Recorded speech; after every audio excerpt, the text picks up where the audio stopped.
my first project for grade 10 students. So they've never used the jointer, the thickness planer, the table saw, or the miter saw before. And we're gonna sort of briefly review safety comments as we go through this project. Now, typically when you get a piece of hardwood, this is a piece of birch, it's rough sawn. This piece is bowed, and it's obviously not square, got a wane edge. But the main thing is it's a little bit bigger than what we need to make the 4 sides of this project. So we're making a pencil box that looks like this. It must have square corner. The sides are 1/2 inch thick. Well, how do you know what the dimensions are? I have to introduce you to something called an orthographic drawing. I've handed out orthographic drawings to some of you.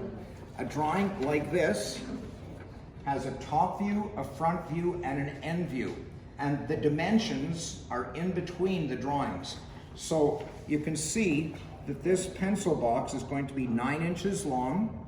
You can see that the height of it, the height this way, is going to be 2 1/4, and the end is going to be 3 1/2 inches long.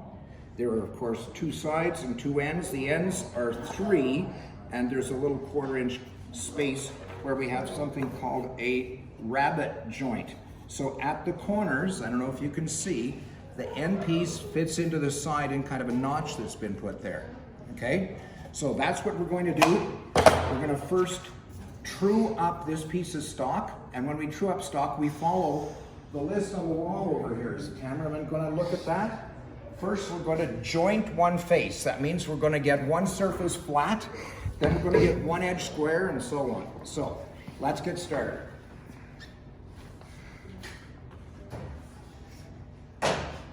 I remind you, the jointer has an in-feed and out-feed table and a cutter right here.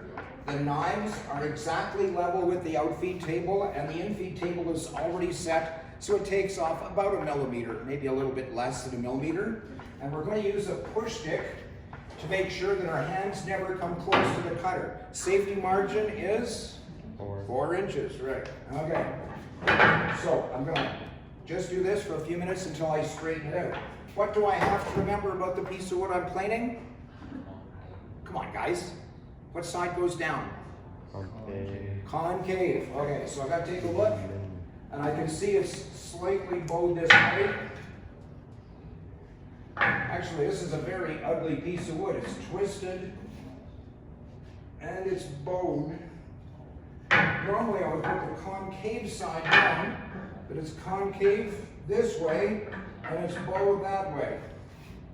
I think what I'm going to do in this case is I'm going to have the concave side down, and I know it's also concave this way, so I'll just keep planing until I get rid of this space over here, until I've got a flat surface. So I don't want the shavings to plug up the machine, so Rachel, could you go push the green button down there so the vacuum system comes on, and I'll get started.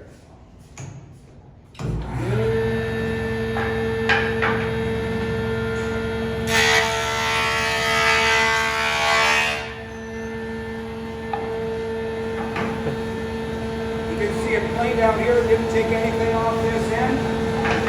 I'll just keep going.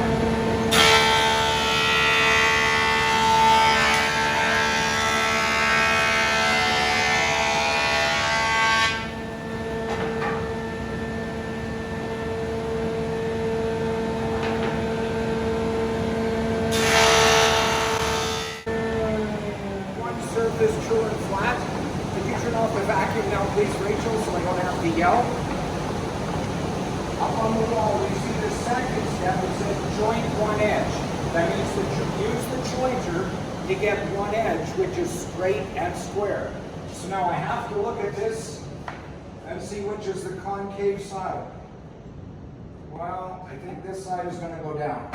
It is very important when you plane an edge that you hold the piece of wood against the fence.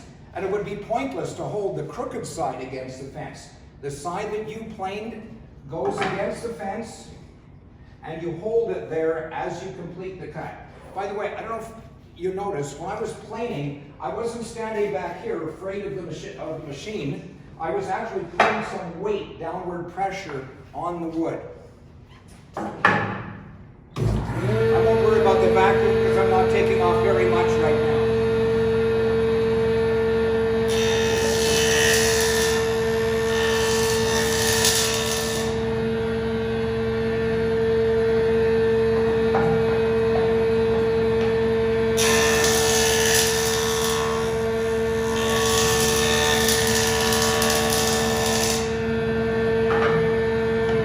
Notice my fingers never went near the blade. I was pushing here, I reached around as the wood went past the cutter. So I've now got one perfectly flat surface, one edge which is straight and square. If you want to check to see if something is square, take a tri-square. I have one right over here. And you hold it up to the light, and you go back and forth, and you can see if it's square or not.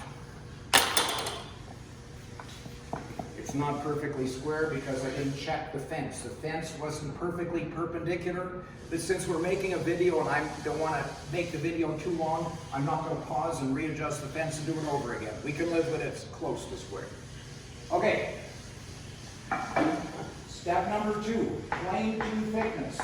This machine is called a thickness planer. It's going to make it all the same thickness everywhere, and if you look on your plan, you'll see that it's got to be 1/2 inch thick.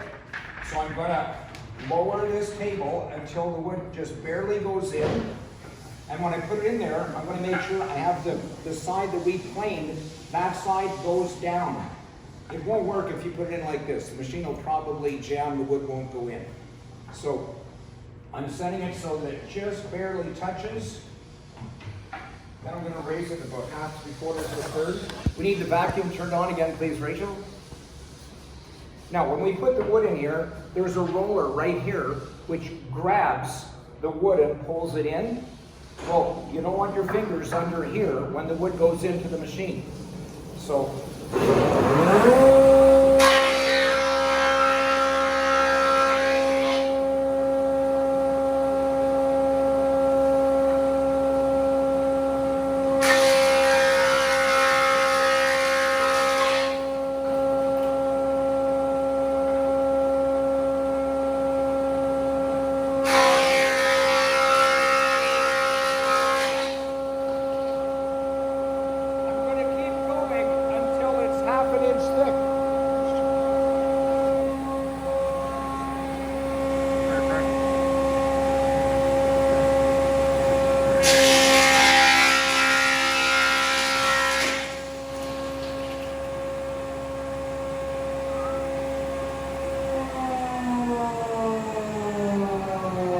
sometimes when you're using the thickness planer or the jointer, sometimes you get tear out like this. It's a little bit right in that corner.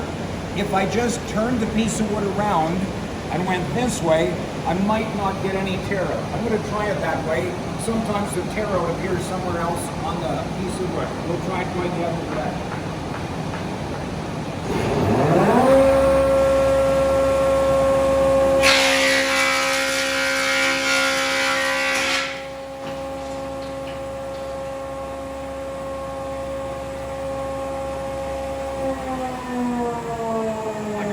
Chunk of tear out right here, so I'm going to go back to going in this direction. We'll live with a little bit of tear out. We should use the thickness sander if we have a tear out problem, but for now we're just going to get it 1/2 inch thick. Getting close, and as you're getting close, take that glass off.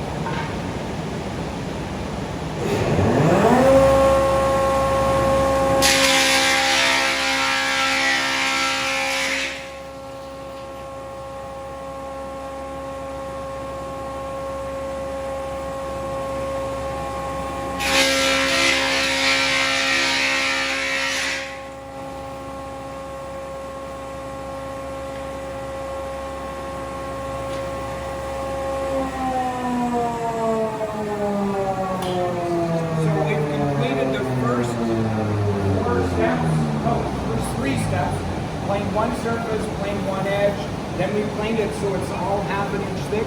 The next thing we have to do is make sure that it's the right width. So on our plan here, it tells us that the piece of wood is going to be 2 1/4. So now we're going to use the table saw. You can turn off the vacuum again, please, Rachel. When you set the table saw, you can just look at the indicator here and set it. I said 2 1/4. I can set it right there. If you're really particular, you can take a measuring stick here and measure from the fence to one side of the tooth and make sure that it's 2 1/4, which it is. I'm happy with that. So I'm going to cut it now, but which side am I going to put? Obviously not the crooked side. I'm going to put this straight square edge against the fence as I make the cut. I'm going to get my push sticks, and this is a fairly long piece of wood. I'm not going to be standing here like this trying to balance it. No. I'm going to have my push sticks right here,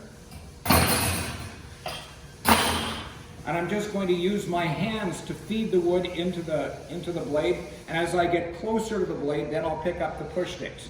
So I'm going to cut. Has the blade been set? Yeah, the blade comes through about 1/4 inch. So turn the machine on. Don't stand in line with it. Stand off to the left side of the blade.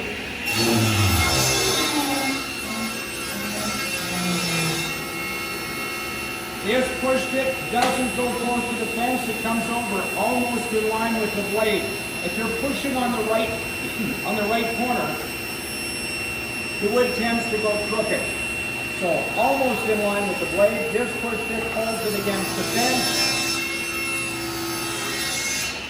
To complete our cut, we never reach around the blade. Walk around, pick up your piece of wood. Well, we've completed, as I was saying, the first 4 steps in truing up stock, but before we cut the pieces to length, we have to put grooves in it. So, I'm going to set the height of the blade so that it's cutting just exactly halfway through. How do I find halfway? I take a guess, I use my fingernail, I make a little line, I flip it over, make another line. My guess was pretty good. That's the middle. So now I'm going to find the highest tooth right at the middle and set it to that spot. I like it. Then I'm going to bring the fence in again. And now's the time to look at the piece of wood. Is there anything ugly about it? I think this side is nicer than that side. So I'm going to make this side the inside of the box. So I'm going to set it so that we're cutting, about, well, it tells you on the plan, I think it's got to be 1/4 inch of wood outside of the groove. So I could measure it, but I think I'm close enough like this. So I got my push sticks ready to go again, but I'm going to be using one of them from the beginning, holding it down. The teeth are coming up out of the table. They tend to lift the piece of wood. And if the piece of wood gets lifted, then your cut will not be full depth. So I'm going to cut it twice, but I'm consciously holding down with this push stick.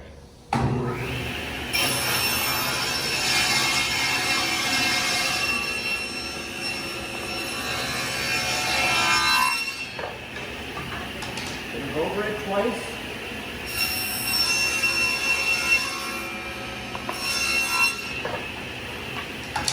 One side is finished. Same on the other edge.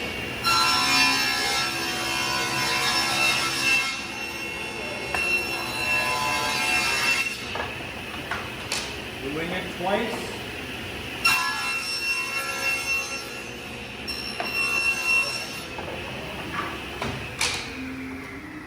Okay, so we got a piece of wood which is a little bit longer than what we need. We've got the grooves exactly where we want them. My guess at 1/4 inch I think was pretty good. It's certainly solid. Sometimes what beginners do is they put these grooves so close together that there isn't much room in the pencil box for a pencil and eraser. Make sure you've left just about that much space on each edge. Okay, we're going to go to the miter saw next, but look at our list again. Square one end. It looks like this is square, but I just picked this up off the scrap pile. It may not be 90 degrees. So we're going to square one end, and then we're going to measure the length of the pieces that we need. Let's head over to the miter saw. Safety demonstrations. You hold the wood tight against the fence, you pull it out, you turn it on, you cut on the push stroke. Got a little ripple at that end, but I've got a knot at this end. Let's see how much I'm going to use. I think I can cut off that ripple. Sometimes the thickness planer leaves a little snipe, a little bit of a gouge at one end. That's why I always cut our wood about 2 inches longer or 3 inches longer than what we need. So I'm going to cut off that little snipe part. When I use this machine, my left hand has got to be 6 inches away from the blade. Well, there's a ledge right here. I hook my fingers under there and I control the position of the wood with my thumb. So I'm going to cut it right about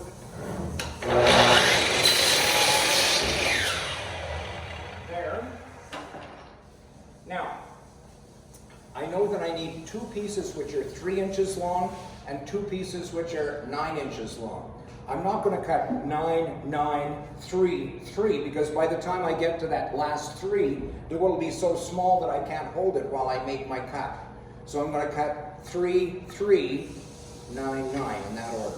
So on my table, on my miter saw here, I usually have the 3-inch position marked, but somehow it's been erased. Stop the video for just a second. I'm going to put some marks on it. Okay, so beginners in my class, I don't want them to take the time to mark the positions and then carefully measure it. To speed things up, because there's a lot of students are using this machine. There's a 3-inch mark and there's a 9-inch mark. So we just have to put it on the 3 and make our cut. We'll get the 2 cuts exactly the same in that way.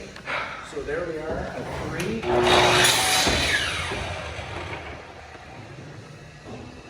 And another 3.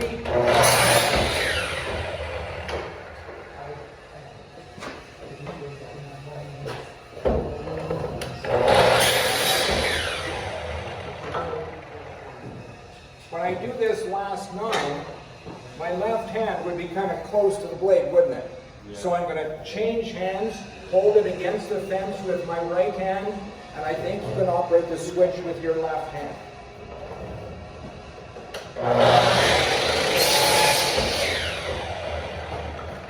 So we've got 2 pieces which are exactly 9, and 2 pieces which are exactly 3. You're making a box. If somehow one side is longer than the other, it's not going to be square. So check and make sure.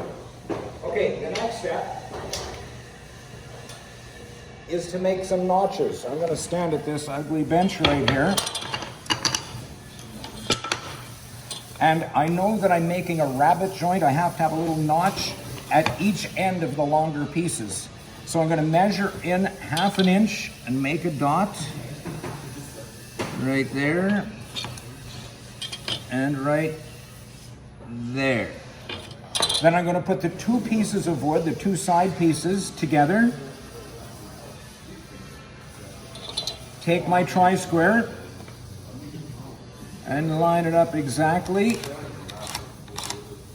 Remember, you want both pieces to have exactly the same length. So now, what I have to do is remove all of the wood in here down to that depth. And we're going to use the miter saw to do that. In woodworking, there are different tools we could use, but on this project, I want you to use the miter saw. It's a little bit tricky, but you can do it. Practice a little bit, you'll succeed. So let's go back over to the miter saw.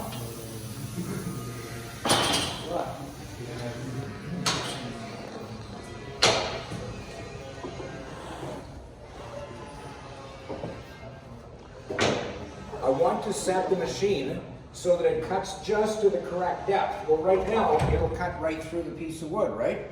So there is a little lever over on this side of the machine. I'm going to flip that lever in, and it stops the blade from going down all the way. Right now, it doesn't go down far enough to touch the wood. There's another adjustment on top. There's a locking nut. I'm loosening that, and I'm turning the depth adjusting nut so I can get it just to the right depth. I like that, so I'm going to tighten the locking nut again. I've locked it in place. Now when I make the cut, there's a problem. You'll see very quickly. Watch, it won't cut all the way across.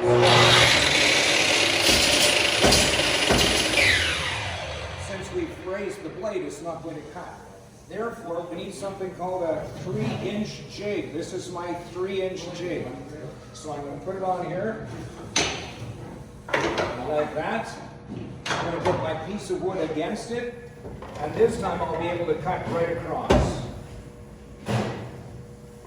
Again, look how my hand, I've got my fingers in that ledge, and I can control the position with my thumb.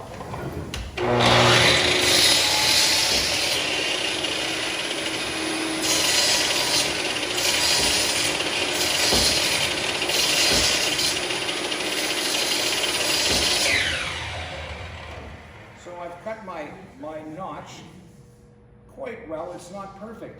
Here's the problem. When we're using this machine, if you push hard, it'll go, see how it can go up and down a little bit? You've got to be able to hold it so you cut it with the same pressure every time. So you don't use your arm to control it. You hold it like this, put your feet apart, and just make your body go in and out, and it's fairly easy to get it perfect. And you may not get it perfect at first. My first one, this is the first one in a few months, I didn't get it perfect. So I'm going to go over it again, and then I'll do the other two ends. Other three ends.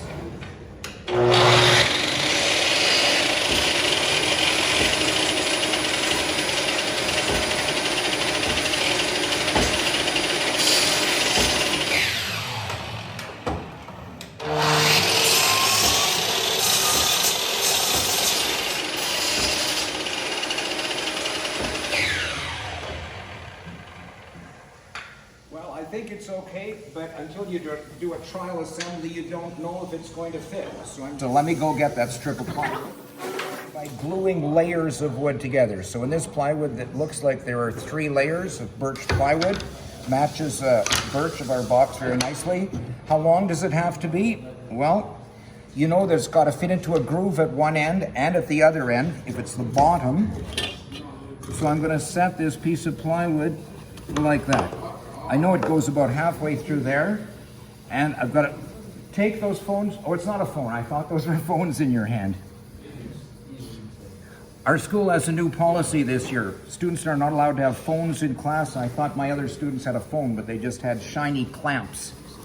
Okay, so I have to cut it off right here to make the bottom, and the top has got to be a little bit longer, so I'm going to cut those 2 pieces right now on the miter saw. I get rid of my 3-inch jig, take the stopper away, and I'll make 2 cuts. 1.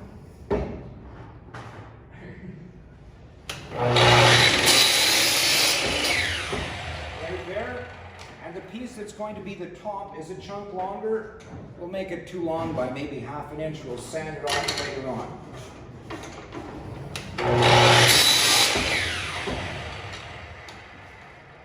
So now, the trial assembly is a critical part of this project. Often you get to this stage and something doesn't fit, but you still have time to fix it. So this piece is going to be the bottom. It fits into the groove. Oh, that's my top, excuse me. This is the bottom. Fits into the groove on one side. Fits into the groove at the end. Same on the other end. Now, the top, we can't put the top in yet because it's going to slide back and forth. But just for my trial assembly, let's see if this fits. Oh no. Oh no. I took the piece of plywood off of the shelf down there, and it's a little bit too narrow. I should have a wider piece.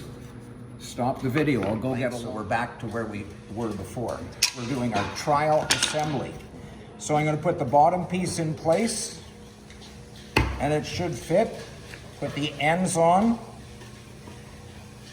I'm going to put the other piece on without the top in place for the moment. And now it fits properly. But now it's important you take a look. Does this joint fit perfectly? Well, I've done a few thousand of these, so they do fit perfectly. But as beginners, you're going to find when you try to put this together, there may be an air gap in there. And that would be because you have a bump if it's not cut evenly. Do not try to sand it or file it or chisel it. In order to make this a nice square corner, you have to use the miter saw, okay? Get used to putting your feet far apart and just going like this to make nice uniform cuts.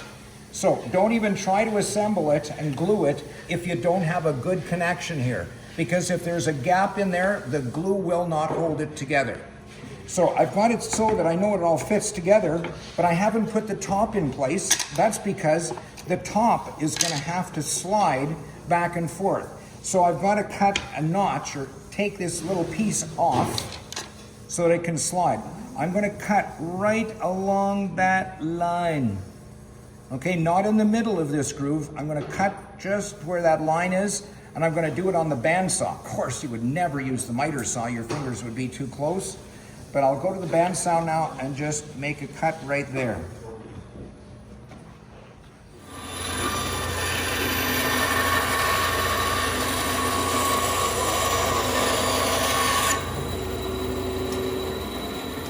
Okay. So now I'm putting this end on again, but I have a space where the top is going to slide in. Now, I know the top, when it gets this end, may not fit perfectly, so I've got to put a tiny bevel on the end. And I usually knock these corners off a little bit. We do that on the sander. So when we do it on the sander, remember I've told you, when you want to put a bevel on something, you would never, never, never, never, never hold it in the air. Put your piece of wood on the table and put your tiny bevel. So watch what I'm doing here. I don't want a big bevel, I don't want to see it, I just want a little bit. Just enough so it'll fit into the groove at the far end. And then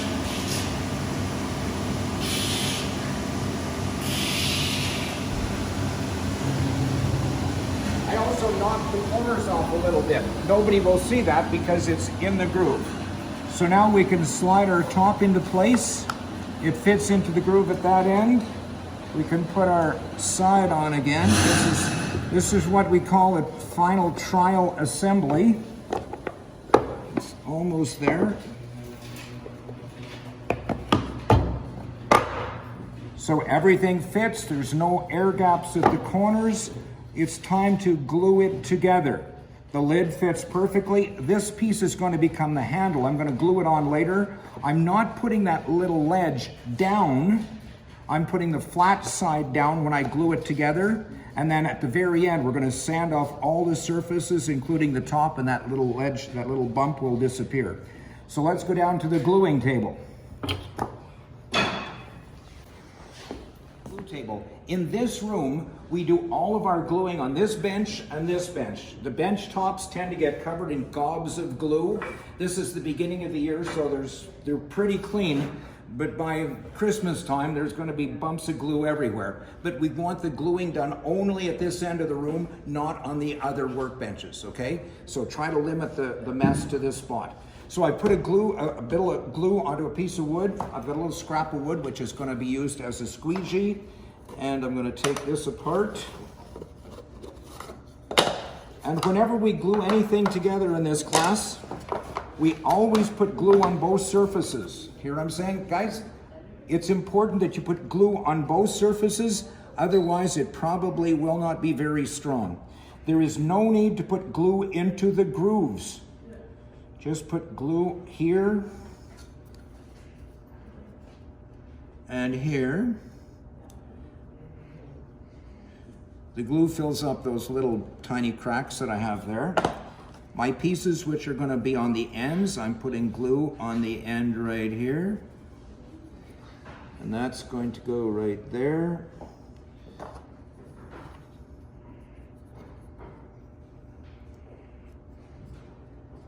So I put glue on both surfaces to be joined.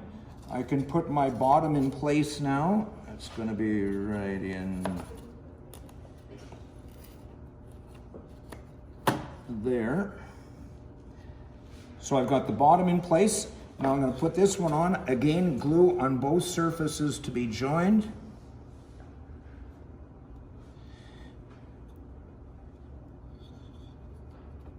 This is a basic principle for all woodworking. Put glue on both surfaces. And also the glue will not be solid. The glue joint will not be solid if there's any air gaps or if you don't clamp it. We're going to have to clamp this. Whoops, I forgot to put glue on that side. I'm going to try to avoid glue up in the corner so I don't glue my lid in place.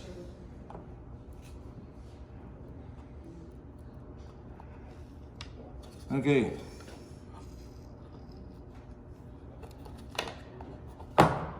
It's all looking good. I want it to be square, of course. Right now it's square. I've got a couple clamps. Anytime in woodworking that you glue things together, the joint must be clamped together. Now, when I put this clamp on, if the clamp is even slightly crooked, if it's on slightly at an angle, the whole thing will be crooked.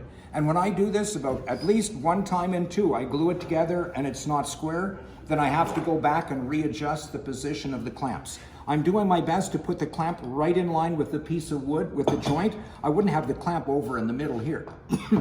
I want it right at the end.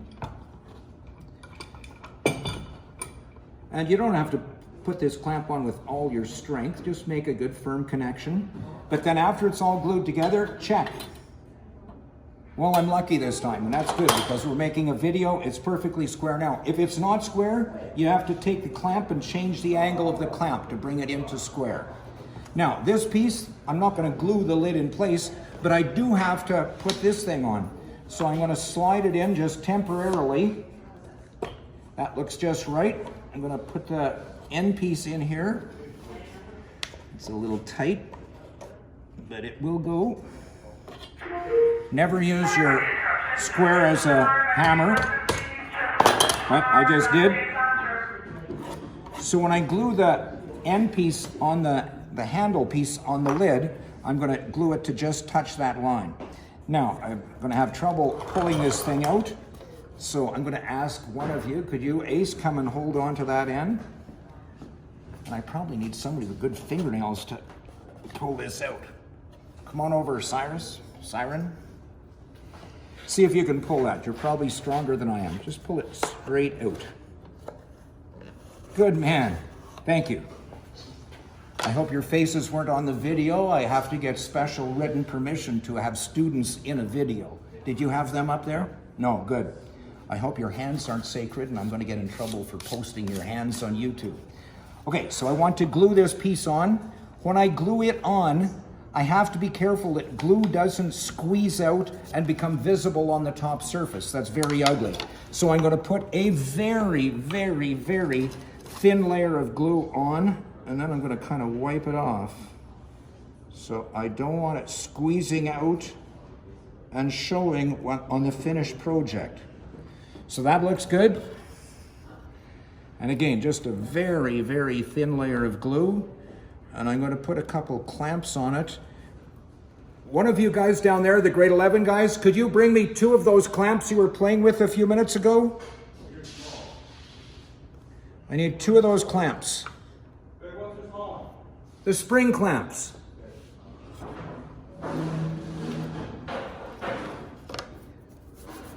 Do want to get glue stains on the top of our project.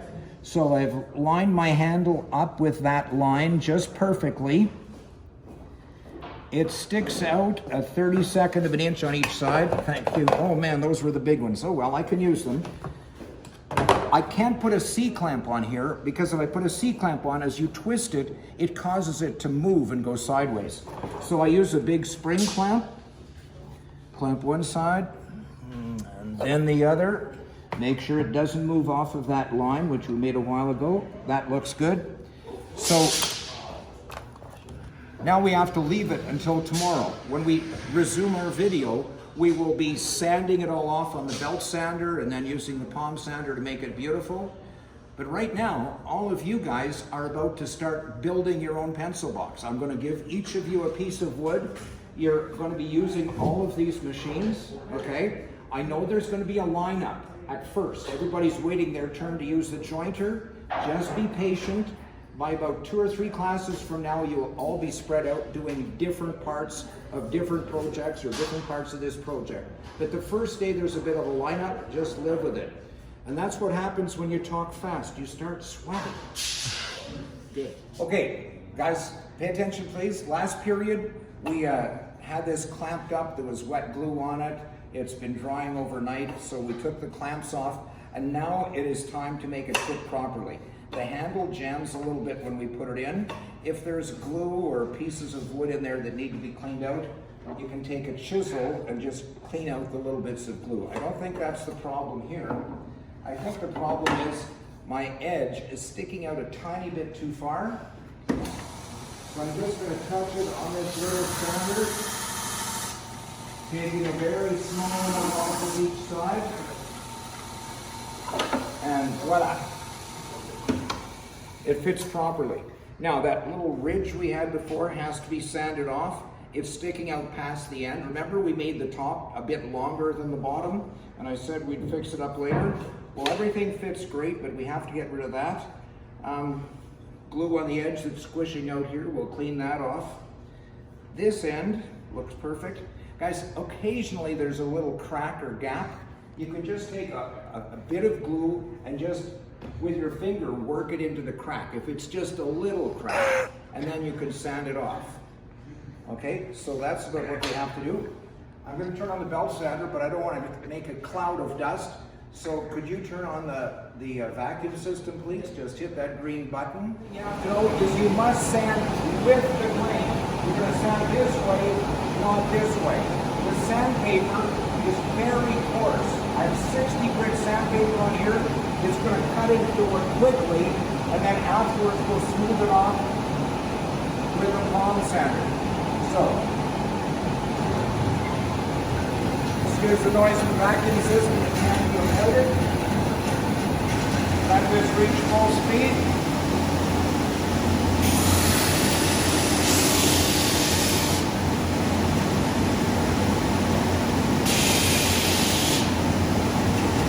One end looks perfect. The surface has that bump.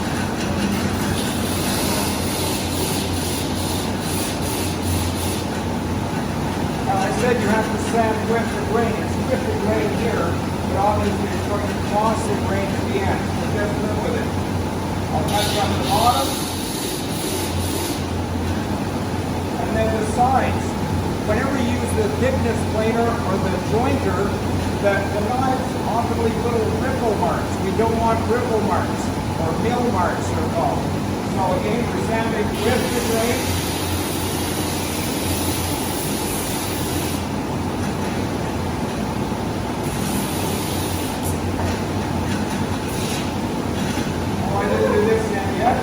Again, with the grain, never across the grain.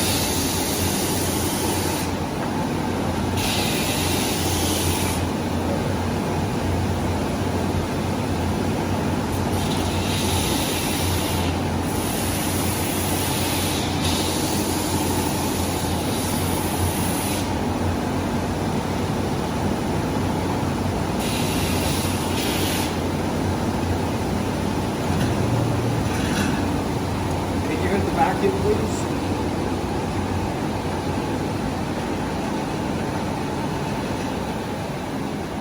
So our box looks kind of nice. It looks like you knew what you were doing. Everything fits perfectly. I want to caution you against something.